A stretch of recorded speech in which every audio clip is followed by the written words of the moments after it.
নমস্কার বন্ধুরা, welcome to my channel SB explorer. তো বন্ধুরা, সকলকে জানাই শুভ সকাল।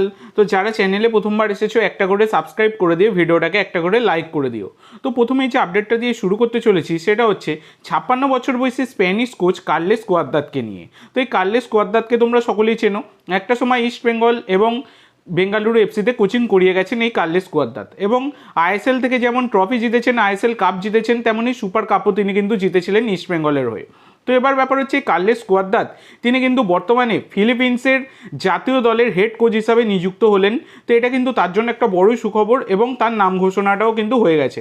তো এর পরবর্তী যে আপডেটটা তোমাদের সাথে শেয়ার করতে চলেছি সেটা হচ্ছে আমাদের জাতীয় দলের হেড কোচ নিয়ে। তো দেখো, আমাদের জাতীয় দলের হেড কোচ 170 জন কোচ অ্যাপ্লাই করেছিলেন, যেখান থেকে কিন্তু 3 জন হেড কোচকে বেছে নিয়েছে এআইএফএফ। এবার সেই 3 জনের মধ্যে থেকে যে কোনো একজনকে জাতীয় দলের হেড কোচ করা হবে। তো সেই 3 জনের মধ্যে রয়েছেন স্টিফেন কনস্ট্যান্টাইন, খালিদ জামিল এবং স্টিফেন টার্কোভিচ। তো 3 জন যে কোচের নাম বললাম, 3 জনের মধ্যে 2 জনকে তোমরা সকলেই চেনো, স্টিফেন কনস্ট্যান্টাইন এবং খালিদ জামিল। একজনকে তোমরা চেনো না, তার নাম হচ্ছে স্টিফেন টার্কোভিচ। তো এই স্টিফেন টার্কোভিচের সাথে তোমাদের পরিচয় করিয়ে দিই।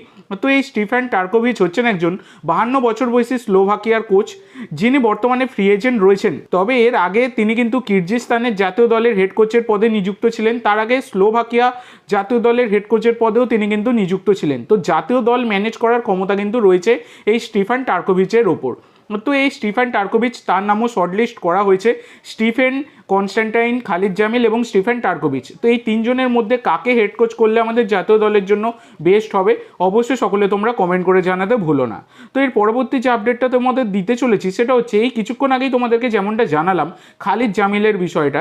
তো দেখো, যদি খালিদ জামিলকে একান্ত আমাদের জাতীয় দলের হেড কোচ করা হয়, সেক্ষেত্রে জামশেদপুরের কি হবে? এবারে শোনা যাচ্ছে যে এই আগের বারে যেমন রোকা করেছিল সেই রকমটা কিন্তু হবে না, এই রকমটাই শোনা যাচ্ছে। মানে দুটো দলকে মানে একসাথে সামলাতে দেওয়া হবে না, যে কোনো একটা দল বেছে নিতে হবে, নয় জাতীয় দল নয় ক্লাব ফুটবল। এটাই হচ্ছে ব্যাপার। সেক্ষেত্রে যদি খালিদ জামিল তিনি আমাদের জাতীয় দলের হেড কোচ হন, তাহলে জামশেদপুরের কোচ হিসাবে নিযুক্ত হবেন ওয়েন কোয়েল, এই রকমটাই কিন্তু খবর বেরিয়ে আসছে। তো ওয়েন কোয়েলের সাথে এক প্রস্ত কথাবার্তা এগিয়ে রেখেছে জামশেদপুর এফসি ম্যানেজমেন্ট। যদি খালিদ জামিল তিনি জাতীয় দলের কোচ হিসাবে নিযুক্ত হন, তাহলে কিন্তু জামশেদপুরের হেড কোচ হবেন, পরবর্তী হেড কোচ হবেন ওয়েন কোয়েল, এই রকমটাই কিন্তু খবর বেরিয়ে আসছে। তো এর পরবর্তী আপডেটে যাওয়ার আগে তোমাদের সকলের কাছে আমার একটাই অনুরোধ, যারা যারা চ্যানেলে প্রথমবার এসেছো অবশ্যই সকলে একটা করে সাবস্ক্রাইব করে দিয়ে আমাদের সাথে যুক্ত হয়ে যেও। সাবস্ক্রাইব করা যেহেতু একদমই ফ্রি, তাই অবশ্যই সকলে একটা করে সাবস্ক্রাইব করে দিতে ভুলো না।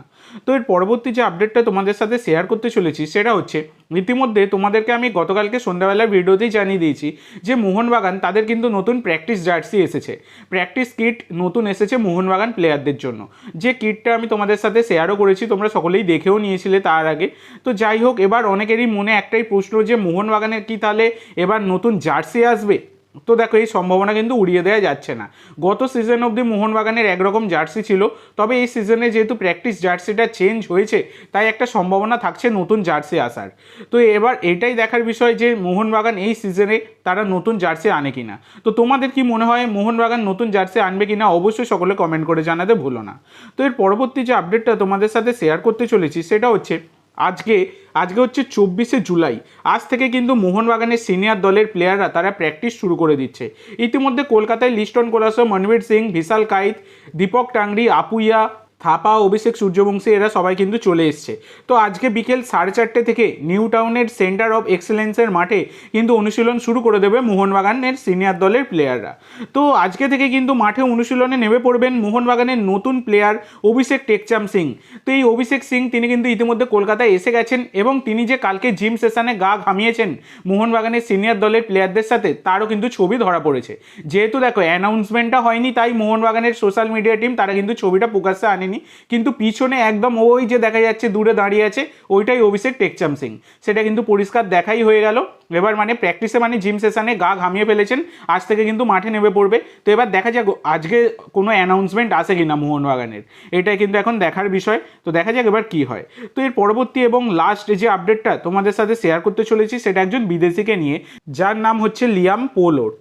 তো লিয়াম পোলওর্থ হচ্ছেন একজন 30 বছর বয়সী Scottish centre midfielder, market value 2 কোটি টাকা।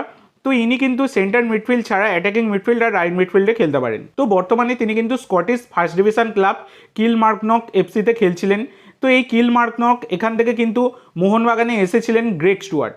মোহনবাগানে আসার আগে তিনি এই দলেই খেলছিলেন। তো বিভিন্ন জায়গা থেকে দাবি করা হচ্ছে যে এই লিয়াম তাকে নাকি মোহনবাগান ম্যানেজমেন্ট নিতে চাইছে এবং মোহনবাগানের নাকি ইন্টারেস্ট রয়েছে। যদিও দেখো এই বিষয়টা নিয়ে আমাকেও গতকালকে অনেকেই ইউটিউবেও কমেন্ট করেছো এবং ফেসবুক পেজেও পার্সোনালি অনেকগুলো কোশ্চেন আমি পেয়েছি এই লিয়ামকে নিয়ে। তো তোমাদেরকে বলে দিই এই বিষয়টা নিয়ে কোনো রকম খবর কিন্তু আমি পাইনি এখনও অবধি যে মোহনবাগান ম্যানেজমেন্ট সত্যি সত্যি ইন্টারেস্ট শো করছে কিনা। এখনও তোমরা এটাকে রিউমার পর্যায়ে ধরে রাখতে পারো। বিভিন্ন জায়গা থেকে দাবি করা হচ্ছে সেটা আমিও দেখেছি। তবে দেখো কোনো রকম ভালো জায়গা থেকে খবর না পাওয়া গেলে, কোনো রকম কনফার্মেশন না পাওয়া গেলে সেটা তো বলা যায় না। তো সেই রকমই এই লিয়ামের ব্যাপারে যদি কোনো রকম ফার্দার খবর পাই আমি তোমাদের সাথে শেয়ার করব। তবে ব্যাপারটা সম্পর্কে এখনও অবধি এটা রিউমার পর্যায়ে তোমরা ধরে রাখতে পারো। তো আজকের জন্য এইটুকু বন্ধুরা। ভিডিওটি ভালো লাগলে অবশ্যই লাইক করো, শেয়ার করো। আমার চ্যানেলে প্রথমবার এসে থাকলে চ্যানেলটি সাবস্ক্রাইব করো আর কমেন্ট করে জানাও ভিডিওটি কেমন লাগলো। ধন্যবাদ।